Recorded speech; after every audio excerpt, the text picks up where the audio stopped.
Tem mais informação: o PP, que é o Partido Progressista, pode deixar o governo nos próximos dias. Mas, para isso, a sigla, que é comandada pelo senador Ciro Nogueira, espera um movimento da oposição, principalmente do ex-presidente Jair Bolsonaro. Vamos girar nossa reportagem, vamos a Brasília, chamar o Bruno Pinheiro, que está ao vivo com a gente, vai trazer essas informações que foram apuradas pelo Bruno. Bem-vindo. Ótima noite também a você, a quem nos acompanha aqui em Os Pingos nos Is. Eu conversei com alguns nomes hoje aqui na capital federal e o que as minhas fontes me disseram é o seguinte, que o Ciro Nogueira, senador da República e comandante do PP, esteve visitando, ele foi o número 1, inclusive a visitar o ex-presidente na prisão domiciliar aqui na capital federal em um condomínio, e essa visita não foi somente uma visita de cortesia, uma visita para ver como está o ex-presidente. Claro que é um amigo, Ciro Nogueira é um amigo, chegou a ser ministro de Jair Bolsonaro, mas também se fala neste momento sobre a saída da legenda justamente do governo federal, ou seja, para desembarcar do governo Lula. Ciro Nogueira, ele quer saber de Jair Bolsonaro. Sim, nós vamos sair do governo, e aí, qual vai ser o plano para o ano que vem, para 2026? Então, tanto por parte do PP quanto por parte do União, eles estão dispostos a saírem do governo, a desembarcarem da esplanada dos ministérios, já que eles ocupam algumas vagas no governo Lula, mas é necessário ver a olho nu este plano, viu? O que será para 2026? E aí uma última informação não menos importante e um pouco de bastidor, que ontem, na hora da confusão com o Hugo Mota, quando o Hugo Mota subiu ali para assumir a sua mesa novamente, a mesa da presidência da Câmara, ele esperou por cerca de 6 a 8 minutos para conseguir sentar à mesa, e o que aconteceu? Os seus aliados, auxiliares de Hugo Mota, ficaram tentando convencer os parlamentares a liberarem esta mesa, e a informação que eu tenho é a seguinte, que o deputado Marcel Van Hatten, ele resistiu até os últimos minutos sentado à mesa ali, dizendo que não iria sair. Foi necessário que o líder do PP, deputado Dr. Luizinho, conversar com o Marcel Van Hatten. Foi uma conversa rápida dizendo: se você não sair da mesa, se não se levantarem, o nosso apoio será retirado, ao que vocês estão discutindo no momento. Foi ali, de acordo com auxiliares, que Marcel Van Hatten viu que não tinha como mais esticar essa corda ou estar forçando esta barra ali na mesa diretora. Foi justamente o que eu ouvi, de continuar forçando esta barra. Então, com essa orientação do líder do PP, eles se levantaram e Hugo Mota assumiu a mesa novamente. Então, está tudo certo para sair do governo, mas é necessário ver o que nós vamos fazer para o ano que vem, conseguir subir a rampa do Planalto e conseguir usar um espaço, ou melhor, ocupar um espaço ao lado de quem for vencedor. É isso. Bruno, vou pedir por gentileza que você continue com a gente. Daqui a pouco o Bruno vai trazer, inclusive, informações sobre a visita de Tarcísio de Freitas, governador de São Paulo. Foi hoje a casa de Jair Bolsonaro. O Bruno vai trazer detalhes, inclusive, desse encontro e, naturalmente, as reflexões a respeito da possibilidade de eles terem falado sobre 2026. Daqui a pouco o Bruno vai trazer essas informações. Deixa eu só girar com os nossos comentaristas. Você, Cristiano Beraldo, PP quer desembarcar do governo, mas para isso gostaria de uma definição de Jair Bolsonaro. Você acha que a prisão domiciliar muda o cenário, pode acelerar as tomadas de decisão, Beraldo? Caniato, vamos lá, algumas considerações sobre esse momento político que o Brasil vive. Primeiro, Ciro Nogueira é um dos maiores nomes da política nacional, controla um partido que é um partido grande, relevante, acabou de fazer uma federação com a União Brasil, então hoje essa federação representa um número de parlamentares que garante a eles estar envolvido em qualquer grande decisão tomada dentro do Congresso Nacional, e as articulações políticas todas para 2026 passam por ali. Agora, o PP e a União Brasil também, até acho que a União Brasil mais do que o PP, é um partido que acomoda pessoas de todos os espectros políticos. Há locais em que o PP apoia o PT, há locais em que o PP apoia o PL, apoia outros partidos e por aí vai. Aliás, lembremos da eleição de 2018, o PP, salvo engano, ele estava na coligação do PSDB, que tinha Alckmin candidato a presidente, Mas no estado do Piauí, onde Ciro Nogueira foi candidato à reeleição ao Senado, salvo engano, o PP estava coligado com o PT, que era o partido do governador que concorria à reeleição. Acho que era o Wellington Dias, se não me engano, que hoje é ministro do Lula. Então, é um partido que vai se moldando, é aquele centrão bastante raiz, que, dependendo do momento, da circunstância, ele está aqui ou está acolá.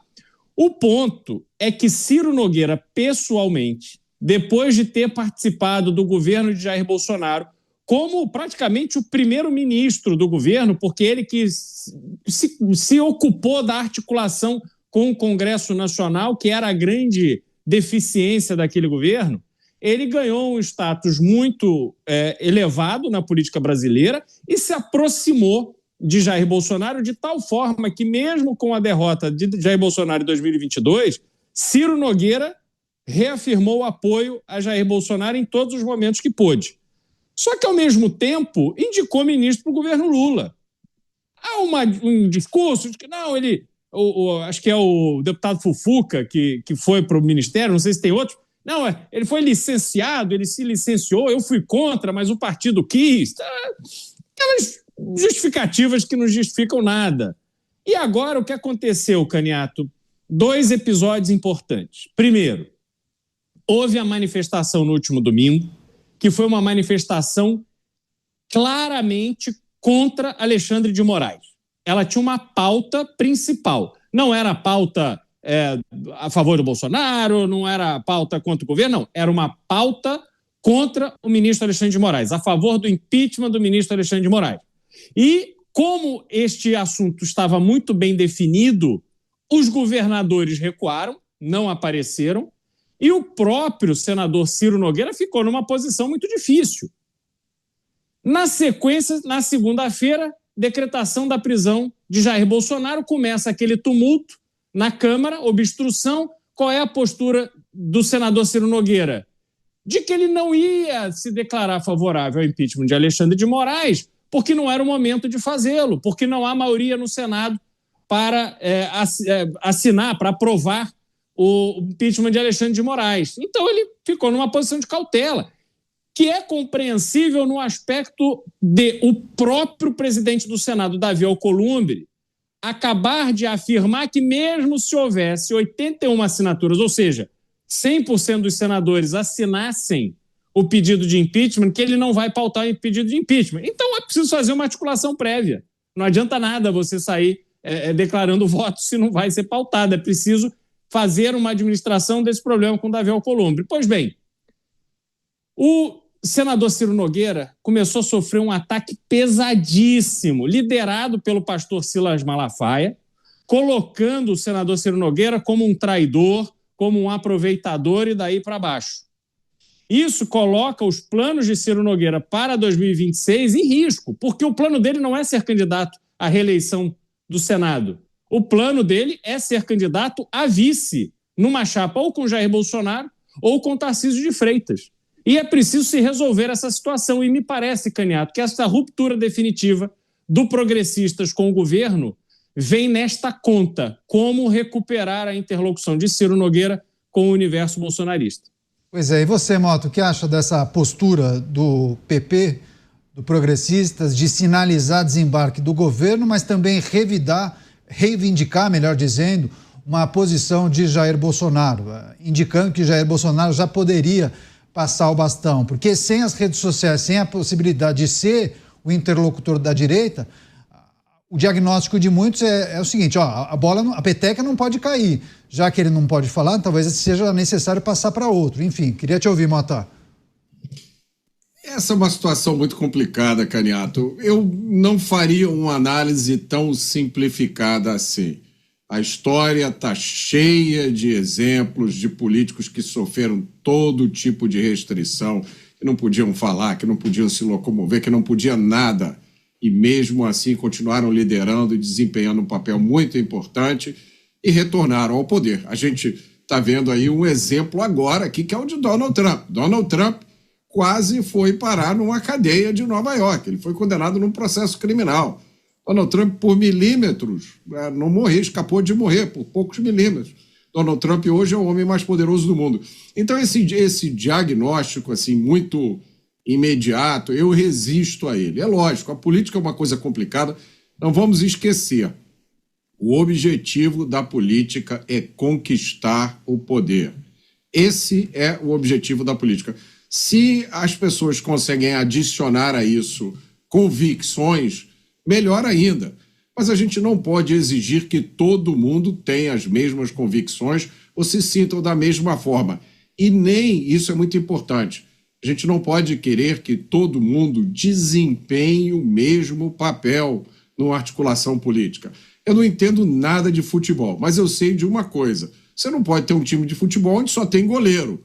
Você não pode ter um time de futebol onde está todo mundo no ataque, não tem defesa, não tem goleiro. Há diversos papéis que precisam ser desempenhados. O momento histórico brasileiro precisa de políticos assertivos que tomem a frente, que tomem atitudes. E também precisa de outros políticos que adotem uma postura mais conciliadora, mais pragmática. Há lugar para todo mundo, desde que eles estejam caminhando na direção certa. Dávila, quando nós falávamos de eleições 2026, você gostava de repetir no final das suas análises, olha, tem muita água para passar por debaixo dessa ponte, né? Você repetia isso por algumas ocasiões, eu pude acompanhar. Já passou bastante coisa, né? Você acha que não é talvez o momento de definir algumas coisas e talvez alguns players da direita entendam que a situação de Jair Bolsonaro é complicada e o fato de ele não poder se manifestar prejudica, inclusive, a comunicação da direita? Mas não tem pressa, ainda tem muita água aí, viu, Candidato? Porque o ponto é o seguinte, esse desembarque vai acontecer até o fim do ano, a gente já sabe disso. Aliás, todos os partidos do Centrão já deram um aviso prévio para o governo que vão desembarcar. Isso aí já está feito. Cada um vai escolher um time, a melhor oportunidade para justificar a sua saída e tal. Então, a primeira coisa é sair. E esse sinal já vem sendo dado pelos partidos e agora o PP, claramente, já dizendo que vai sair, desembarcar do governo. O próprio União Brasil jogando duro também, daqui a pouco vai sair até o fim do ano. O ponto é o seguinte, sair do governo é apenas o primeiro passo. O segundo passo, esse sim é muito mais importante, é começar a votar como oposição. Porque sair do governo e continuar dando metade dos votos para o governo, bom, então não tem muita diferença. Então esse pode ser o jeito que você continua com o pé na canoa do governo. Aliás, vamos ter matérias importantíssimas da agenda econômica a ser votada agora. Então vamos ver se esta saída do governo se traduz em votos. Porque se não se traduzir em votos, como nós falamos, o próprio PL já deu mais de 50% às vezes de voto para o governo. Então alguma coisa está errada. Tá certo? Então, a primeira coisa é a postura política. Vamos sair do governo. Sinal claro de que não estaremos mais com o PT nas eleições de 26. Ok. Segundo ponto, vamos começar a votar como oposição.